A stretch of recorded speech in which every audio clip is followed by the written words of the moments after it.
Hello everyone, welcome back. आज के इस वीडियो में बात करने वाले हैं डोमिना 250 के बारे में। काफ़ी सारे लोग मुझसे ये कह रहे थे कि डोमिना 250 को रिव्यू करो। ये मेरे चैनल पे सेकंड टाइम रहेगा, बिकॉज फर्स्ट टाइम मैंने ऑलरेडी कर चुका था।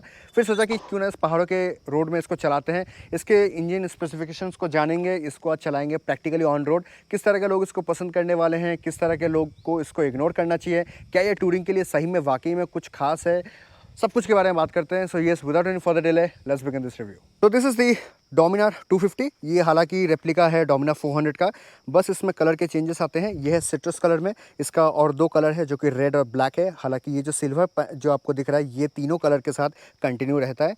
सामने की बात करें तो यहाँ पे आपको विंडशील्ड मिलता है, आपको यहाँ पे नंबर प्लेट होल्डर, डोमिनार वाले इंडिकेटर्स, यहाँ पे आपको पैनल मिलते हैं। And this is the DRL जो एनी टाइम ग्लो करता है।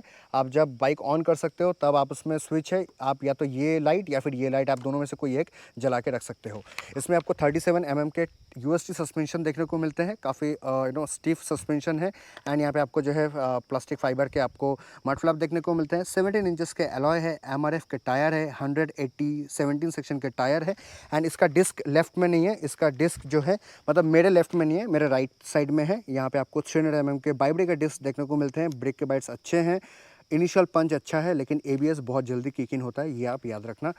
आते हैं अगर इस तरफ, तो यहाँ पे आपको जो है पैनल देखने को मिलते हैं। टैंक, ये प्लास्टिक बॉडी है, अंदर में मेटल का टैंक है। तो ये एक टाइम बाद बजीनेस आपको देगा जब बार बार आप ये टैंक को खोल के जब लगाओगे इन केस ऑफ सर्विसिंग। उस समय कुछ देर बाद आपको यहाँ पे वाइब्रेशंस देखने को मिलते हैं। ये सारे पैनल्स ये देखो, ये क्लिप्स में रहते हैं, तो ये बस ऐसे पुश टक इन करना पड़ता है। तो ये पैनल अगर गैप हो जाएंगे, मतलब ज़्यादा ढीले हो जाएंगे, तो इसमें आपको जो है बार बार बजीनेस आएगा। सो यहाँ पे आपको जो है पेरीमीटर फ्रेम देखने को मिलता है। इंजन जो है 248 सीसी का है, 27 bhp and 23.5 Nm of torque. 6 speed gear box है with slipper clutch. Traction control वगैरह नहीं मिलता है आपको। यहाँ पे आपको जो है ट्विन स्पार्क प्लग देखने को मिलते हैं। एंड ये जो है लिक्विड कूल्ड FI इंजन है। एंड यहाँ पे आपको रेडिएटर दिए गए हैं, एंड ये रिजर्वर है, एंड रेडिएटर इस तरफ है। यहाँ पे आपको देखा जाए तो नीचे की तरफ आपको इंजन का अंडर बेली आपको काउल देखने को मिलते हैं। ब्रेक लीवर्स हो गए, फुट पैक्स हो गए। एंड यहाँ पे आपको जो है पिलियन के लिए फुटर्स देखने को मिलते हैं। ये जो कंसोल है, ये डोमिना 400 से ही लिया गया है। हालांकि इसका साउंड काफ़ी अच्छा है, काफ़ी बूमी, काफ़ी बेसी साउंड देता है। आपको पीछे की तरफ जो है मोनो सस्पेंशन देखने को मिलते हैं। आते हैं पीछे की तरफ, तो यहाँ पे आपको एक मड फ्लैप देखने को मिलता है। इस तरफ कोई भी मड हगर नहीं है। बाइब्रेक के ब्रेक्स है, 230 mm के पीछे का डिस्क है, दोनों में डुअल चैनल ABS आपको दिए गए हैं। 17 इंचेस के एलॉय है, 130/70 17 सेक्शन के टायर है। आई विश पीछे के टायर 140 सेक्शन के होते तो अच्छा कंट्रोल, अच्छा कॉर्नरिंग कॉन्फिडेंस इसमें मिल सकता था। वो मैं आपको चलाते हुए दिखाऊंगा। पीछे की तरफ आते हैं तो यहाँ पे डोमिना 250 का बैजिंग है, ये सिट्रस कलर है। सीट जो है काफ़ी हार्ड है, मतलब ये देखो काफ़ी हार्ड सीट है। पिलियन का सीट भी काफ़ी हार्ड है। सो सीटिंग पोजीशन में it's good, but the seat cushioning is very hard. In fact पीछे के जो मोनो सस्पेंशन है वो भी हार्ड है, काफ़ी स्टीफर साइज़ में है। और यहाँ पे आपको ग्रैबल्स दिए गए हैं। This is the tail lamp, जो कि डोमिना 400 और 250 दोनों में ही सेम है। इनफैक्ट ये जो मड फ्लैप वगैरह है, ये सब कुछ सेम है। इंडिकेटर भी जो आपको डोमिना 400 की तरह देखने को मिलता है। सारी गार्ड है, स्विंग आर्म है पीछे की तरफ, एंड ये काफ़ी लंबा स्विंग आर्म है। एक्चुअली बाइक का जो व्हील बेस है वो भी काफ़ी लंबा है। सो जब मैं चलाऊंगा तब हम उसको एडवांटेजेस और ड्रॉबैक भी आपको मैं बताऊंगा। यहाँ पे आपको सिंगल साइड स्टैंड आपको देखने को मिलते हैं with engine auto cut off, 6 speed gear box जैसे कि मैंने आपको कहा। एंड इस तरफ आपको जो है लेग गार्ड वगैरह देखने को मिलते हैं। टैंक जो है 13 लीटर का है, जो कि मेरे हिसाब से काफ़ी कम है tank. And mileage is around 25, और हाईवे पे अगर आप क्रूज़ वगैरह करोगे तो आपको 28 के आसपास आपको माइलेज दे सकता है। यहाँ पे आपको जो है E20 कंप्लाइंट मिलता है। यहाँ पे आपको एक छोटा सा स्क्रीन है जिसमें आपको engine malfunction, engine overheating, Bajaj का लोगो और यहाँ पे ABS, ये सब आपको देखने को मिलते हैं। पाइप हैंडल बार है, काफ़ी अच्छा हैंडल बार है। हालांकि वाइब्रेशंस बहुत आते हैं इस हैंडल बार में, वो चलाते वक्त दिखेंगे। ये अब देखो, ये एक नया आया है अपडेट के बाद कि अगर आपका किल स्विच ऑफ है तो ये इस तरीके से ब्लिंक करेगा, एंड ऐसा लगेगा कि ये मेल फंक्शन हो रहा है। आप जैसे इस बटन को दबा दोगे, ये ऑटोमेटिकली ये जो है ठीक हो जाएगा। यहाँ पे आपको बेसिक चीज़ मिलता है। यहाँ पे आपको जो RPM टैकोमीटर देखने को मिलते हैं, ओडोमीटर यहाँ पे आपको देखने को मिलते हैं, साइड स्टैंड नीचे है, gear position indicator, speed, fuel gauge, और यहाँ पे टाइम, दैट्स इट। और यहाँ पे आपको जो है RPM लिमिटर है, और इंडिकेटर अगर आप जलाते हो तो इस तरफ है। लो इंजन ऑयल यहाँ पे आपको जो नोटिफिकेशन है वो यहाँ पे मिलता है, और न्यूट्रल में अगर है तो ये। और आप यहाँ से आप इसको मोड वगैरह चेंज कर सकते हो। डिस्टेंस टू एम्प्टी 90 किलोमीटर, मतलब ये अपने हिसाब से दिखाएगा जितना आपका फ्यूल होगा। और यहाँ पे आपका जो सेट वगैरह कर सकते हो कि कितना किलोमीटर बाद आप इसमें सर्विस वगैरह आएंगे। हालांकि डोमिनार जैसे आपको 400 जैसे आपको यहाँ पे मिरर देखने को मिलते हैं। Hand grip is good. यहाँ पे आपको हॉन्क, एंड मैं आपको उसका एग्जॉस्ट नोट सुना देता हूँ।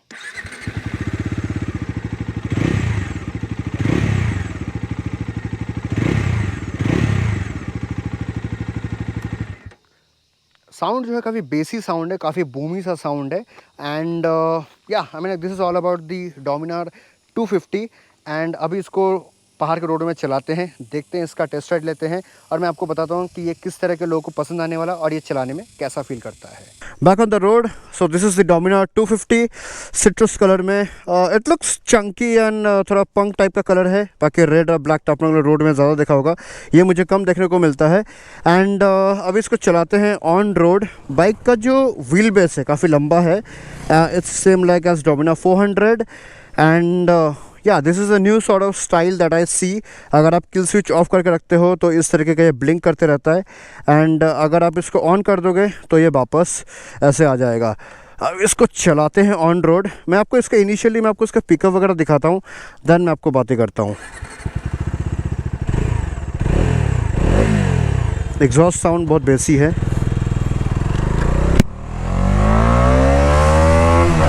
इनिशियल जो टॉर्क है वो ये नहीं प्रोवाइड कर पाता है, बट आफ्टर 6500 आरपीएम और अराउंड 6000 आरपीएम इट पुल्स। पर जैसे ये 6.57 पे आता है, इसका जो लिमिटर है वो ऑन ही रहता है।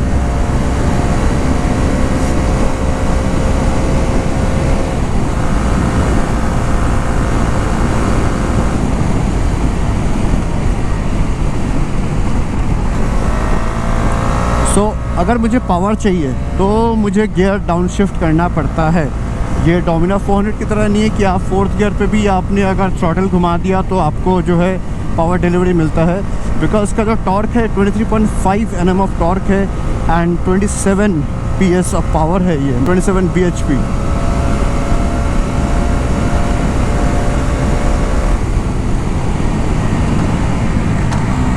It gets slipper clutch, so आप डाउन शिफ्ट ईजिली कर सकते हो। आपको इतना स्ट्रेच फील नहीं होगा अपने क्लच प्लेट में। Rest, see this motorcycle is a heavy on the side in as compare to 250cc। अगर मैं 250cc को कंपैरिजन में लाऊं तो ये बहुत हैवी है, 184 किलोस। एंड आप उसमें फ्यूल काउंट करो, 13 लीटर का आपको टैंक है। एंड देन उसके बाद आप अगर अपने पिलियन को लेके जा रहे हो और सैडल बैग लगेज वगैरह डाल रहे हो तो ग्रेजुअली इसका जो वेट है बहुत ज़्यादा हो जाता है। उस दौरान 27 bhp उतना कुछ खास परफॉर्म नहीं कर पाता है। आई विश ब्रांड बजाज इसको जो है रिट्यून करके अगर 30 bhp and at least 25 Nm of torque अगर देते तो ये ज़्यादा बेटर परफॉर्म करता in terms of mountains, in terms of highway में आपको इतना दिक्कत नहीं होगा, लेकिन पहाड़ों में ये बहुत दिक्कत करता है। मैंने स्ट्रगल करते हुए देखा है राइडर को। जब मैं नेपाल राइड में था तो वहाँ पे उनको इनिशियल टॉर्क नहीं मिल रहा था और काफ़ी स्लश वगैरह भी थे, तो जिसके कारण जो है प्रॉपर तरीके से पावर नहीं मिल पा रहा था। So I feel that is a struggle and you don't want to mess with that struggle when you are tripping. खैर, अगर मैं इसको 4th गियर पे रखूँ और मैं पूरा थ्रॉटल दबा दिया है, बहुत ही स्लो, मतलब बहुत ही ग्रेजुअली ये पिकअप को पकड़ता है। ऐसा नहीं कि आपने थ्रॉटल को दिया और टॉर्क जो है डिलीवर हो गया। I am not comparing any motorcycle, but I own KTM adventure 250। सो 250 में अगर मैं 4th गियर पे भी अगर मैं फुल थ्रॉटल घुमाऊँगा ना तो ये बहुत तेज़ी से भागता है। मतलब टॉर्क और पिकअप जो है बहुत ईजीली ग्रैब करता है। तो उस टाइप का अगर इंजन डोमिनार में मिलता तो I believe people would have enjoyed it more. And प्यार कितना करते हैं वो आप कमेंट करके ज़रूर बताओ। और जब इस मोटरसाइकिल को चलाओगे ना तो आपको इसका एग्जॉस्ट नोट एनी टाइम, आपको चाहे आप हेलमेट लगा के चलाओ या आप ईयरबड्स लगा के चलाओ, आपको इसके एग्जॉस्ट नोट जो है लगातार आपको फील होते रहेंगे। एग्जॉस्ट नोट काफ़ी बूमी सा है, which gives you that adrenaline rush, वो आपको देता है। हालांकि आप ज़्यादा कॉर्नर नहीं कर सकते बिकॉज फ्रंट के टायर के रेशियो 100 एंड पीछे के 130 है, which I feel is really not justified as compare to the bike weight and the size of the motorcycle. अगर इसमें 140 सेक्शन के रेयर टायर होते और 110 सामने के होते तो ये बाइक बहुत ही बेटर परफॉर्म कर पाता in terms of cornering and stability. हालांकि ये भी ऐसा कुछ नहीं है कि बहुत दिक्कत दे रहा है, बट या that gives you more confidence while lean and cornering. आते इसके इनिशियल टॉर्क में तो मुझे बहुत ज़्यादा gear up shift and down shift करना पड़ रहा है depending on the terrain, depending on the curves, depending on the power I need. While overtaking मैंने हाईवे में एक चीज़ नोटिस किया, अगर मैं इसको 6 गियर पे चला रहा होता हूँ और मुझे अगर ओवरटेक करना होता है तो I need to downshift. जैसे मैंने अभी डाउन शिफ्ट किया, अभी मैं 2nd गियर पे हूँ।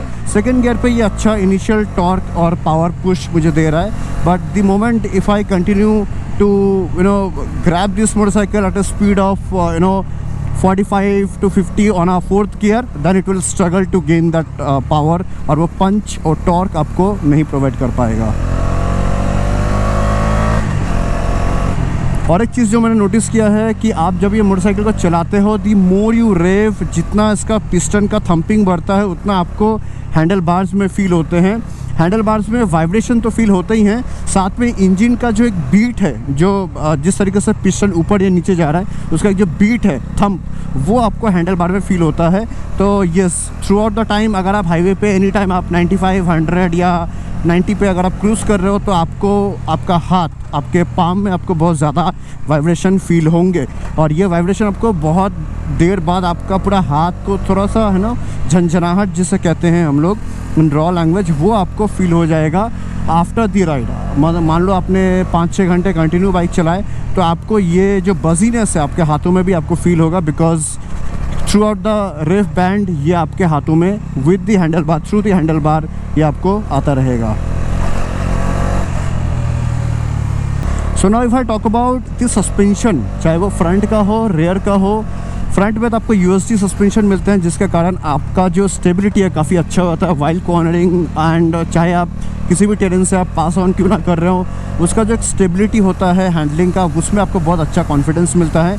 रेयर के मोनो सस्पेंशन भी काफ़ी अच्छे हैं, थोड़ा सा स्टीफर साइड में मैं कहूँगा कि दोनों suspension, in fact front and rear थोड़ा सा कम stiffer as compare to the ratio, but आपको गड्ढे वगैरह से जब आप पास ऑन करोगे आपको फील होता है।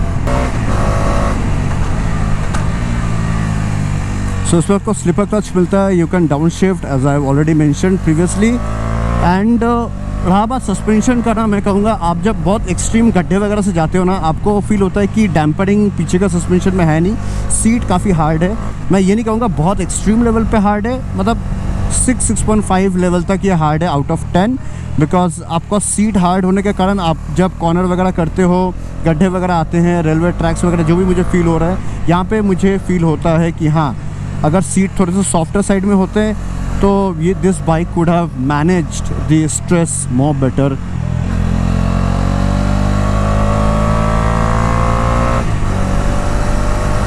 देखो इनिशियल टॉर्क वगैरह जो है काफ़ी अच्छा लग रहा है मुझे when I am riding this motorcycle. This bike is making me feel that yes I can rev harder, but at what cost, at gear down. मतलब मैं अगर कॉर्नर वगैरह भी ले रहा हूँ तो 3 गियर पे हूँ, और मुझे अगर थोड़ा एग्रेसिवली एक्सट्रीम निकलना है तो मुझे फिर 2nd गियर पे शिफ्ट होना पड़ा। मतलब मैं ये पहाड़ के जितने भी राइड्स वगैरह कर रहा हूँ, मैं ऑलमोस्ट 2nd और 3rd पे ही मैं हूँ। अगर एक्सट्रीम कोई पैच आ गया, ये देखो जैसे मैं 3 गियर पे था, मैंने ब्रेक वगैरह दबाया, I took this turn and when I am throttling full, मैंने फुल दे के रखा है तो ये थोड़ा बहुत पावर दिया, and by then I am already in the another corner.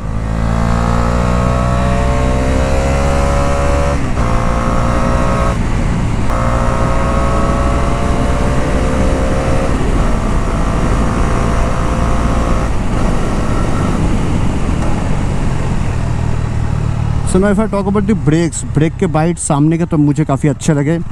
Rare के तो मुझे पता नहीं, बजाज का डोमिनर 400 हो या 250 हो, दोनों में रेयर के ब्रेक्स काफ़ी लाइट फील होता है, ऐसा लगता है कि ब्रेक पैड्स में उतने दम है ही नहीं या फिर ब्रेकिंग में उतना दम है ही नहीं। अगर आप ABS को ऑफ करके चलाते हो that's a different thing, but you don't get this option कि आप इसमें स्विचेबल ABS तो नहीं आता कि आप इसमें ABS भी ऑफ कर सकते हो। So in that scenario your ABS is anytime on and the moment you press the brakes you feel it's a very choppy brake। choppy brake का मतलब आप ब्रेक दबाते हो, ब्रेक के बाइट्स ऑलरेडी कम हैं and if you aggressively pull that lever down तो आपके जो ब्रेक के जो ABS है वो ऑन हो जाते हैं एंड ब्रेक आपको ऐसा ऐसा ऐसा फील करवाता है कि ब्रेक पकड़ रहा है छोड़ रहा है, पकड़ रहा है छोड़ रहा है, एंड वो बहुत स्पीड में होता है। सो जो लोग ABS के बाइक्स चलाते हैं उनको पता होगा what I am meaning. And ये चीज़ जो है बहुत एक्सट्रीम हो जाता है जब आप Dominar 400 या Dominar 250 में आप जब इसको चलाते हो, it gets a lot of choppy breaks.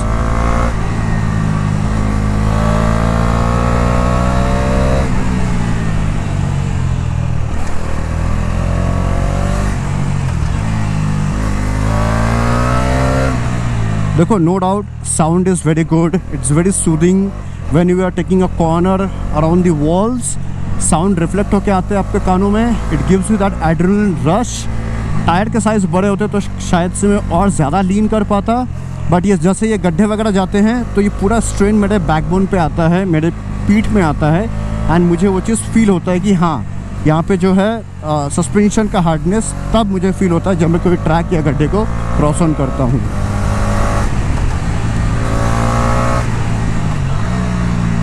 Slipper clutch is really working well.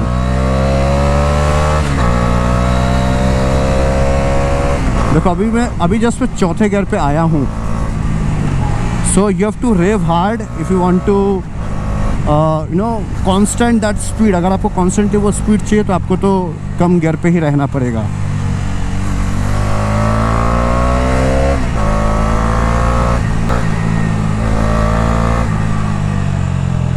देखो हमेशा सेकंड गियर थर्ड गियर पे अगर आप पहाड़ों पे चलाते हो तो उसका एक ड्रॉबैक क्या होता है पता है आपको? बार बार क्लच पकड़ना पड़ता है, you have to up shift and down shift. इससे आपके हाथों में बहुत स्ट्रेस आता है। जब आप लॉन्ग टर्म के लिए आप यही करते हो, सपोज आप सिलीगुड़ी से दार्जिलिंग जा रहे हो और बार बार आप क्लच दबा रहे हो, बार बार आप जो है अप शिफ्ट डाउन शिफ्ट कर रहे हो, तो उस समय दिक्कत ये आपका हो जाता है कि आपके हाथ में बहुत स्ट्रेस पड़ता है and then you get tired sooner. And और एक चीज़ होता है कि आपका जो रेडिएटर है वो बहुत गर्म हो जाता है, बिकॉज इंजन गर्म हो रहा है तो ऑफकोर्स रेडिएटर में प्रेशर ज़्यादा पड़ रहा है तो वो कूलेंट को ज़्यादा जल्दी कोशिश करेगा ठंडा करने का, तो this circulation process goes fast and उससे क्या है बहुत हीट जनरेट हो जाता है इंजन से। तो इसी के कारण आपका जो फ़ैन है वो एनी टाइम आपका ऑन ही रहेगा जब आप पहाड़ों पे चलाते हो। मतलब almost after every 2 to 3 minutes the fan will get on. अगर आप ऐसे ठंडे वादियों में नहीं चला रहे हो, अगर आप दिल्ली मुंबई के क्लाइमेट में चला रहे हो, राजस्थान के क्लाइमेट में चला रहे हो, सिटी में चला रहे हो, तो बाइक में बहुत ज़्यादा स्ट्रेस आएगा एंड देन आपका रेडिएटर बहुत ऑन होगा। उसका एक छोटा सा सोल्यूशन है that Bajaj gives you very organic coolant. आप उसको पूरा ड्रेन आउट करके अच्छे से साफ़ करवा के डिस्टिल वाटर से then you can put ice cool, जो कि महंगा आता है, ऑलमोस्ट 2200 रुपया आता है 1.89 लीटर्स का। नहीं तो आप मोटूल का मोटो कूल डाल सकते हो जो कि 470 के आसपास आता है। That's a good option. आप डायरेक्ट उसको आप पोर कर देना मोटरसाइकिल पे, तो आपका जो है कूलेंट अच्छा क्वालिटी का डल जाएगा, तो आपका इंजन का रेडिएटर मतलब इंजन ज़्यादा गर्म नहीं होगा और रेडिएटर भी बार बार ऑन नहीं होगा। See, this is all about the from my side regarding the review of this motorcycle. And अगर आपके कुछ भी क्वेश्चंस है आप मुझे कमेंट करके ज़रूर बताना, मैं आपको कोशिश करूँगा रिप्लाई करने का। And is it a good motorcycle to go for? I would say yeah it's a good motorcycle, but इसका टर्निंग रेडियस बहुत कम है, बहुत बड़ा है, मतलब आपको बार बार जिगजैग करना पड़ेगा। 184 kilo is a heavy weight. जब आप इसको ट्रैफिक वगैरह से निकालोगे तो आपको फील होगा कि यस 184 किलो कितना मायने रखता है एक वज़न, जब आप इसको डे टू डे लाइफ पे जब उसको चलाते हो। Bike wheel base is very long, so आप जब इसको ट्रैफिक वगैरह में चलाओगे, सिटी वगैरह में चलाओगे, तो आपको मैन्यूवर करना या फिर बहुत बम्पर टू बम्पर ट्रैफिक में लेन चेंज करके गाड़ी को बीच से क्रिस क्रॉस करके जिस तरीके से लोग निकालते हैं इंडियन सिनेरियो में, उसमें आपको बहुत दिक्कत आने वाला है। प्लस टायर बहुत पतले हैं, तो आई वुड सजेस्ट कि जब आपका ये टायर घिस जाए तो आप उसमें 140 पीछे और 110 सामने आप उसको लगा देना। And brakes are I mean like decent brakes, I would not say कि बहुत अग्रेसिव है, डिसेंट ब्रेक्स हैं। काम चलाओ, अच्छा काम चलाओ, मतलब चल जाता है काम। बाइट वगैरह अच्छे हो जाते हैं। अगर आप ब्रेक पैड सिंटेट लगा दोगे तो आपका बाइकिंग का जो ब्रेक्स है, बाइट्स है, वो और अच्छे हो जाएंगे। So yeah I mean that's all for today's blog. Thank you so much for watching this video. Bye bye, take care, ride safe. मिलता हूँ आपको अगले वीडियो पे। Till then like comment share whatever you want. मिलता हूँ मैं आपको अगले किसी राइड वीडियो में, प्रोबेबली 3 धारिया to Siliguri raw exhaust note के साथ। Thank you so much, stay tuned, bye bye.